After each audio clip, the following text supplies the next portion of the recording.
Hello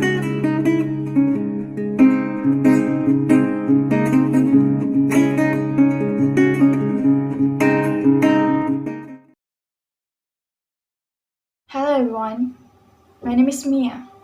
I'm 21 years old.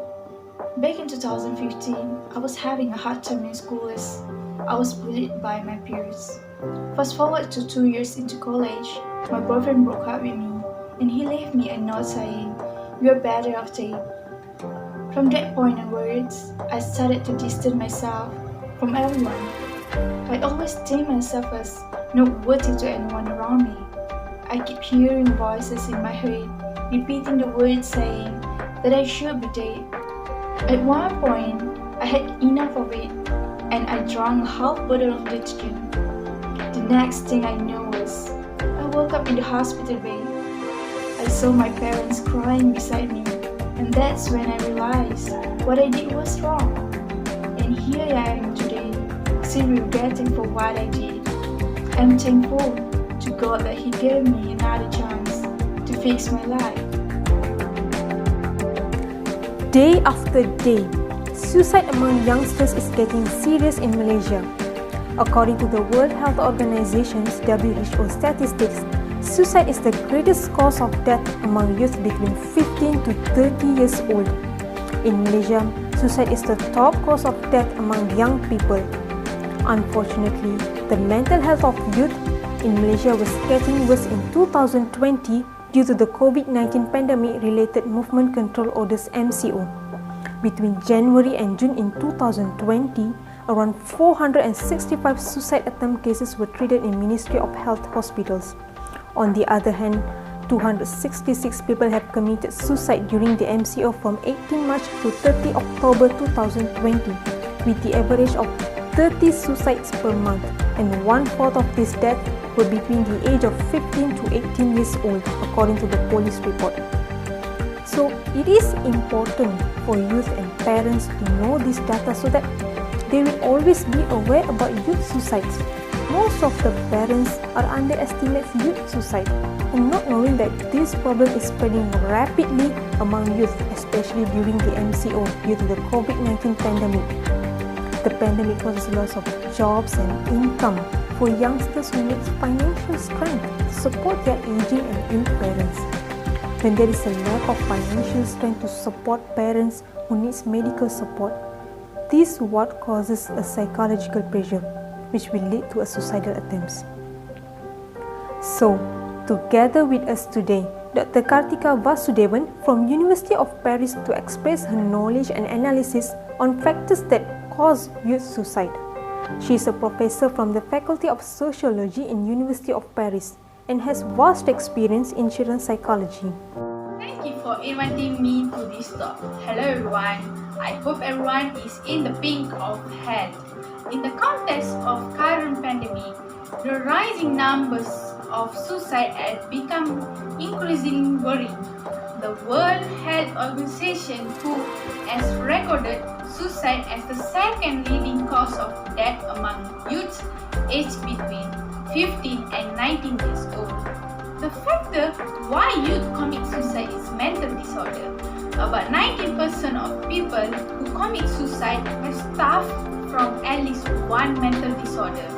High prevalence of mental health problems among those between the age of 16 and 29 years old needs to be addressed through mental health intervention, as young people are more vulnerable to suicide as the teenage years are a critical development period, change from childhood to adulthood.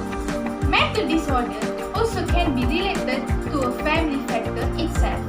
One important factor is history of mental disorder among the direct family members themselves, especially depression and substance abuse.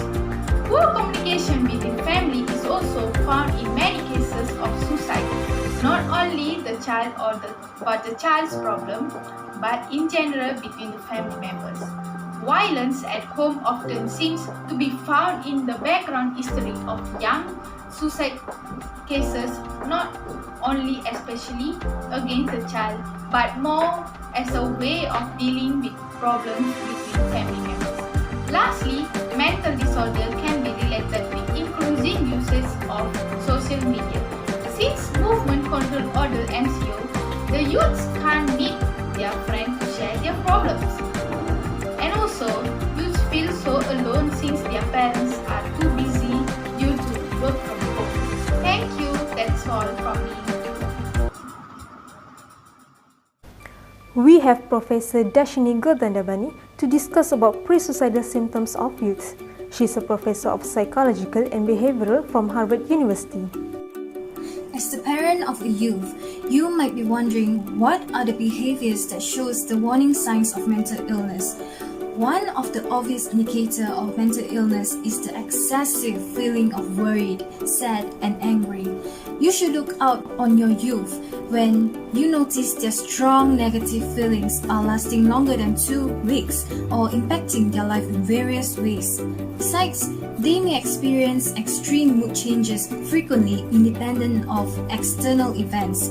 For instance, your youth goes from happy-go-lucky to extremely frustrated or very sad in a matter of minutes. Next, mental illness may also cause changes in appetite and sleeping patterns. Youth might suffer from insomnia, or on the contrary, some may even spend the whole day in bed. In terms of eating habit, they may not eat at all or they will eat a lot. Furthermore, youth may experience confusion in logical thinking and have problems in concentrating and also learning. Thus, this explains the inability to carry out daily activities or handle daily problems and stress. Further to this, there will be a change in their school or work performance. The next sign is the isolation from friends and family, and also the loss of interest in social activities. They tend to withdraw themselves from the surrounding and also activities that they've enjoyed in the past. One final mental health warning sign to look for is suicidal ideation, where youth often includes talking about dying or death. 1 or 2 of these symptoms alone can't predict mental illness, but may indicate a need for further evaluation as mental illness is closely related to suicide. The awareness and knowledge on mental illness warning signs among parents can save your loved ones. Next, Professor Sharmatha Sahadevan, who is an Associate Professor of Child Psychiatry from University of Melbourne, Australia, is here to talk about how to approach youngsters that have suicidal symptoms or thoughts. Alright, thanks Safira. Now, speaking to a suicidal child requires the use of appropriate dialogues, and this is important because we want to create a conversation that is calm, positive and non-judgmental. So let me break it down to you the correct ways to carry out the parent-child intervention. First of all, use the correct conversation starters. Just use simple dialogues like, "Hi, how are you? I've been sensing that you've been really stressful these days. Is there anything that I could do to help you? How are you feeling these days?" This is to let your child know that you sense something is wrong and you are concerned about it. Next, if your child say, "Yes, I've been going through something these days," then follow up with more questions like, "How long have you been feeling this way? Do you perhaps know what is causing you to feel such way?" You can even jump straight to the point like, "Have you ever felt suicidal? Have you ever feel like killing yourself?" And while your child is responding, parents, please stay composed and do not judge or say dismissive things like, "Just snap out of it, it's nothing, it's just a phase, it's all in your head." Don't be ridiculous. Stop saying things like this. Hearing this from their parent would crush them, and this is only going to make them feel worse. Instead, try to put yourself in their shoes and listen to them with empathy. You can even use non-verbal cues like nodding, holding hands, or eye contact. This is to let your child know that you are genuinely here to help them and give them all the support and care. And to be honest, this is what your child really wants. Now, once your child has done sharing with you, don't forget to express gratitude and express empathy by using dialogues like, "Thank you so much for sharing with me. I have no idea how that must have felt to you. I have gone through similar experiences as well, and I know how painful that could have been to you. Thanks for sharing with me, and I really appreciate it. Let me give you a hug." And finally, offer help by encouraging your child to seek a professional or to reach out to hotlines that are available out there. And that is all for the parent-child intervention. But wait, what if my child denies having any suicidal thoughts? Well, this is totally normal because it's very uncommon for a child to open up about sensitive issues like this with their parents. So give them some space and don't pressurize them. Instead, keep checking in with your child and use all the dialogues that I discussed earlier, and sooner or later your child will open up with you. So that is all from me, and thank you so much for having me here, and I hope the tips that I've shared today helps the parents out there. And goodbye. Lastly, Professor Dr. Sheikh Faris would like to share about post-suicidal solutions towards youngsters. He's from the Faculty of Social Science and Humanity in Universiti Kebangsaan Malaysia.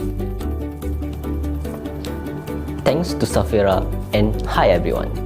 As you may know, parents sometimes already do their best to avoid their child having a suicidal thought. But things can go differently. You might confirm that your child already thought about suicide from a long time ago, or in the bad case, your child just survived from the suicide attempt. So as a parent, what should you do to encounter this situation, and who can you seek for help? First and foremost, the best to do is by stay alongside them until help arrives. Reassure them that there is help and they will not end up like this forever. Next, the important thing parents should do is by removing any gun, knife, or medication, or anything that potentially can harm them. In a case of emergency, you can call 999 if you are in Malaysia. Also, remember that to save your hospital contact numbers in your smartphone. If you feel things went worse, consider to take your child to a psychiatric emergency. At that place, they can conduct depression screening, which can detect suicidal ideation with many potential barriers. You know, during this tough time, parents probably blame themselves for what had happened and may not be able to come out with a good decision. So, here I list up some helplines in Malaysia that can assist you. Befrienders Malaysia offer emotional support 24 hours a day to people who are lonely, in distress, in despair, and having suicidal thoughts with free of charge. Alongside that is Neha Malaysia Welfare Association, which offer counseling in Tamil language. In addition, our health government also collaborate with Mercy Malaysia to provide psychosocial to Malaysia citizens during this MCO. So there are many helplines out there which you can reach anytime, anywhere. Just be honest and share your problem so that you can release the burden you carry all this time. Hope that is helpful, and remember, we are in this together. That's all from me. Thank you. By observing all the risk factors, the warning signs and solutions that are available, it is important for the parents and youth to know that preventing suicide are preferable than letting it to happen. Although WHO classified that suicide is the greatest cause of death, it doesn't mean that this is something impossible to overcome it. The only cure and formula for youth suicides are the awareness, knowledge, and access to resources that are available. It is crucial to have knowledge about suicides, about ways that parents and youths themselves can help the suicidal teen. Even though some youngsters are going through a dark and unwanted life, suicide is not the solution or the answer for it. Teen suicide is not only the teen's problem, but it is everyone's problem. We hope that everyone, especially the parents, always aware about this issue and together help our beloved children from committing suicide. There is always help and there is always hope. Thank you.